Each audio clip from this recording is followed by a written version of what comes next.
большая беда. Мы потеряли 7 детей, ученики 8 класса,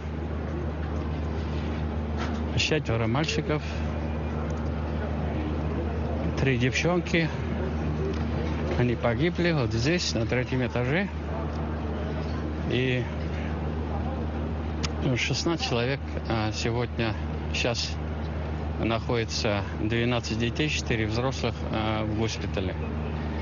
Террорист арестован, 19 лет, официально на нем зарегистрировано оружие. Других пособников пока не определили, идет следственное действие, все силы развернуты, конечно, все, что необходимо, будет оказана помощь и школе, и семьям. И сегодня большая трагедия для всей нашей республики, для нашей страны. Мы очень сожалеем, что так получилось.